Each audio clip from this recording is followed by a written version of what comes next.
지금 여러분께서는 한림국제대학원대학교 정관용 교수가 진행하는 CBS 라디오 시사자키 정관용입니다를 듣고 계십니다. 어제 있었던 박근혜 대통령의 기자간담회, 이게 청와대 출입기자들과의 신년 인사자리를 빌었다라고 하지만 과연 이게 직무정지된 대통령이 할 수 있는 일이냐, 논란이 뜨겁습니다. 일부에서는 헌법 위반, 법률 위반이다 이런 목소리까지 나오는데 바로 그런 목소리를 내고 계신 심상정 정의당 대표를 한번 연결해 봅니다. 심 대표님 나와 계시죠? 네, 안녕하세요. 우선 새해 복 많이 받으시고. 복 많이 받으세요. 예. 그러니까 대통령이 이런 걸 하면 헌법 위반, 법률 위반이다 이렇게 생각하세요? 그렇죠. 지금 권한이 직무가 정지된 대통령이잖아요. 예. 그런데 배성래 홍보수석이 출입기자들한테 문자 뿌리고 또 뭐 다과도 준비하고 그래서 결국은 피의자로서 자기 변명했는데.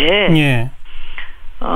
그것은 지금 헌법 65조 3항 보더라도 탄핵소추 받은 자는 권한 행사를 정지돼 있거든요. 예.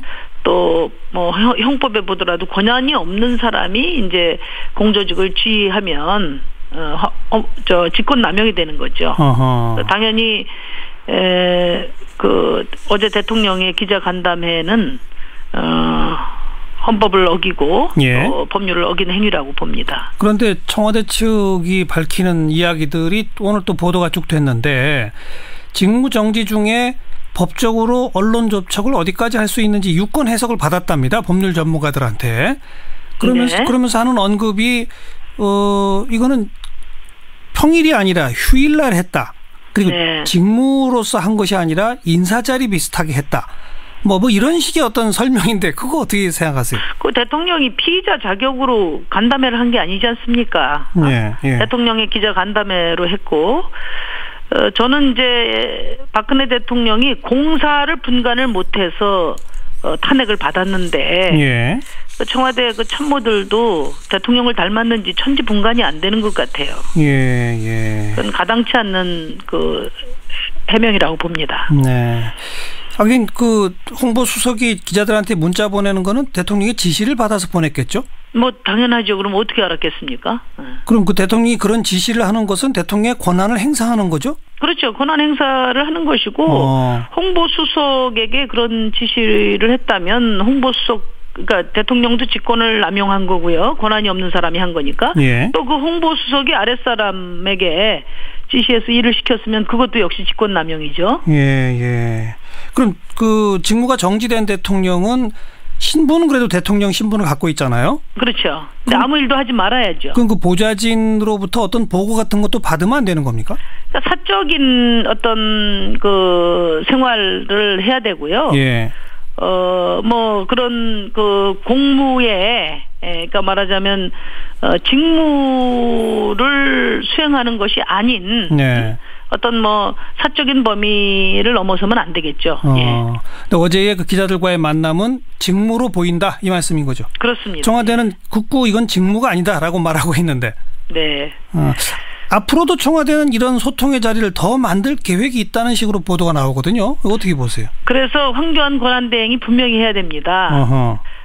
청와대 관리의 최종 책임은 황교안 권한대행에 있거든요. 지난번 대정부 질의 때 본인이 또 확인도 했어요. 예. 그러니까 어제 기자간담회 같은 경우도 보고를 사전에 받고 양해를 한 것인지 밝혀야 돼요. 예. 만약에 그렇다면은 직무정지된 대통령의 변호에 국가기관이 동원된 거니까 그것 예. 또한 국정농단이다 이렇게 생각하고요. 예. 만약에 사전 보고를 받지 못했다면은 그 경위를 파악하고 엄중문책해야 됩니다. 예. 예. 그 점에 대해서 국회에 보고할 것을 제가 촉구한 바가 있습니다. 네, 네.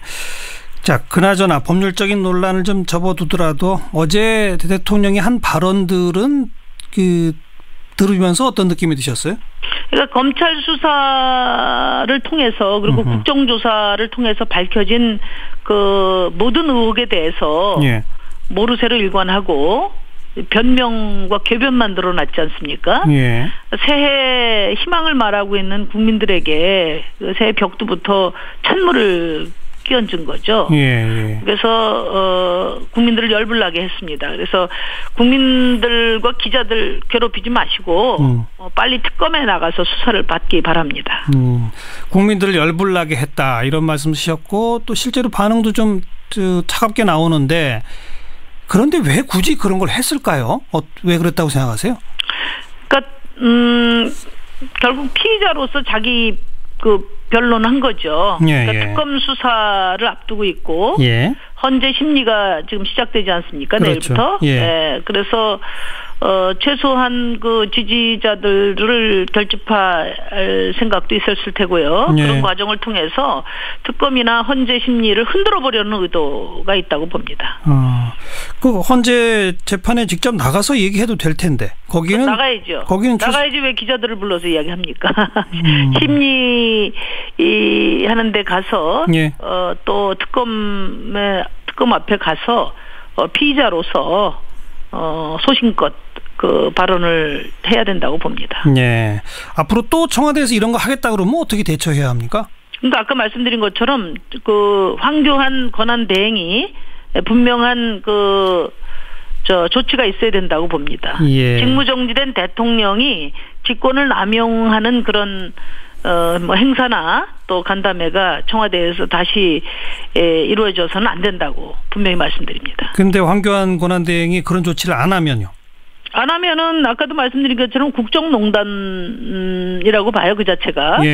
황교안 권한대행에 대한 국민들의 인내심을 또 한번 흔드는 그런 행위라고 저는 생각합니다.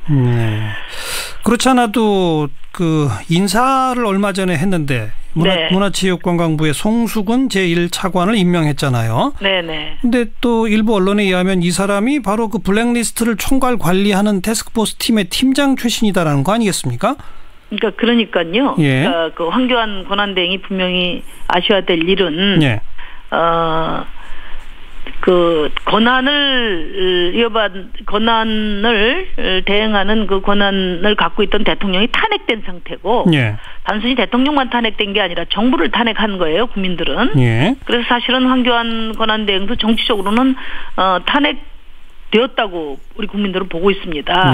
그렇기 때문에 최소한의 행정적 업무를 담당하도록 하고 있는 건데 그런 측면에서 보면 인사권이야말로 지금 자제해야 될 권한이라고 국회에서 여러 차례 야당들이 이야기를 했는데요. 그 인사를 무리하게 강행하고 있는 것도 문제지만 그 인사 내용이 여전히 박근혜 최순실 인사라는 데 문제가 있는 겁니다. 지금 말씀하신 것처럼 그 송수근 차관 같은 경우에 그 송 차관이 총괄했던 그 문화부 내의 건전 콘텐츠 TF가 블랙리스트 실행팀이었다는 의혹을 받고 있잖아요. 그렇죠. 특검이 문화부 압수수색할 때 송 차관의 휴대폰도 입수해 갔기 때문에 조만간 밝혀질 것입니다. 송 차관은 특검에서 수사를 해야 됩니다. 그 전에 이런 블랙리스트 작성 의혹으로 전임 정관주 차관이 물러난 마당에 다시 블랙리스트 담당자를 그 자리에 앉힌 것은 황교안 권한대행이 분명하게 책임을 져야 됩니다. 즉각 처리해야 됩니다. 그러니까 차관으로 뽑히기 전인 1급 공무원 신분으로 있을 때 특검이 압수수색하면서 휴대폰까지 압수했다는 것은 이미 수사 대상이라는 거 아니겠습니까? 그렇죠. 그렇습니다. 근데 그런 사람을 아마도 이 차관을 우선 추천하는 건 장관이니까 조윤선 현 장관이 아마 추천하고 황교안 권한대행이 임명하고 이런 것 같은데 조윤선 장관이 추천도 하고요. 그다음에 총리실이 발표할 때 청와대 민정수석실의 검증을 받았다고 했어요. 근데 아시다시피 그 조대한 민정수석은 그 국회에서 탄핵소추 결의안이 청와대로 가는 도착 직전에 사실 박근혜 대통령이 도둑 인사한 겁니다. 그때 그랬죠. 그리고 이 민정수석 조대한 민정수석이 그 세월호 특조위를 방해한 당사자잖아요. 그렇기 때문에 결국은 이 송수근 차관 인사는 결국 박근혜 최순실 인사다. 즉각 처리하기 바랍니다. 지금 이렇게 논란이 있는 황교안 권한대행이 여당의 대권 후보로도 언급이 되는데 그건 어떻게 생각하세요? 아까도 말씀드렸지만은 지금 최소한 행정적 업무를 담당하고 있지만 정치적으로는 이미 탄핵된 인물입니다. 이런 인물을 대선 후보로 거론하는 거는 그 친박 세력의 무모한 복권 시도라고 보고요. 예. 국민들이 결코 용납하지 않을 것입니다. 예. 자, 이제 2017년 대선의 해가 열렸습니다. 지금 이제 언제 선거가 치러질지는 아직 오리무중인 상태입니다만은 정의당은 어떤 계획을 가지고 계십니까? 특히 지금 당이 보수개혁 신당도 하나 더 생기고 그래서 5당 체제. 근데 원내교섭단체로 치면 또 1여 3야 이런 구도가 지금 돼 있지 않습니까? 앞으로의 계획은 어떠세요? 좀 먼저 말씀드리고 싶은 것은 예. 원내교섭단체는 국회 운영상의 편의로 구성된 거고요. 예. 국민들이 국회를 정의당 포함해서 4당 체제로 만들어 주셨기 때문에 예. 4당 체제 이제 비박신당이 분리되고 나서 예. 이렇게 말하는 것은 그 국민의 뜻에 어긋난 표현이라고 저는 봅니다. 예. 전 좀 아까 5당 체제라고 말했습니다. 정확히 말씀을 해주시고요. 예. 저는 이게 정당 수는 늘었는데 예. 선거 시기에 이렇게 일시적으로 분화된 사례들이 많지 않습니까? 예. 민주당에서 분화되고 새누리당에서 분화되고 저는 이 과도적인 지금 상태라고 보고요. 예. 이 4당 체제가 이렇게 온건 다당 체제로 안착될지는 좀 지켜봐야 된다. 대선 전후에서 예. 또 개편이 있을 수 있다고 보고 저희 정의당은 작은 정당이지만은 예. 늘 상수로 존재하고 예. 한국 정치의 방향을 안내하는 그런 예인설의 역할을 이번 대선에도 확실하게 해야 된다 이렇게 생각합니다. 정의당도 대선 후보 내시죠? 물론 내야죠. 그동안 그 탄핵 국면에서 촛불의 뜻을 받았는데 매진하다 보니까 예. 대선 준비가 많이 늦었고요. 예. 다른 정당처럼 대선 후보군이 많고 또 알아서 캠프 구성해서 움직일 형편이 안 되다 보니까 예. 좀 늦었습니다. 그래서 지금 서두르고 있고요. 예. 저희가 1월 14일 날 전국위원회까지 대선에 대한 모든 계획을 확정 지으려고 생각하고 있습니다. 심상정 대표도 대선 주자로 나서십니까? 저는 당 대표로서 무한 책임을 다해야 되는 처지고요. 예. 준비하고 있습니다. 준비한다는 건 대선 주자로 준비하신다? 네, 준비하고 있습니다. 알겠습니다. 지금 이제 좀 아까 약간 과도기적이다라고 했는데 개혁보수신당, 국민의당 여기 좀 중간지대에 있는 분들의 행보가 좀 오리무중 아니겠습니까? 네네. 이분들이 이른바 제3지대로 크게 하나를 뭉치자 이런 얘기들도 나가고 거기에 반기문 전 총장도 합류한다는 얘기도 나오던데 그럴 가능성이 있다고 보세요? 이제 선거 때마다 늘 있어 왔던 새로운 건 아닌데요. 예. 이게 좀 이제 조기 대선으로 치러지다 보니까 예. 어떤 분 표현대로 이게 활주로가 매우 짧기 때문에 이 제3지대가 파괴력을 가질 만한 틀을 만들 수 있느냐.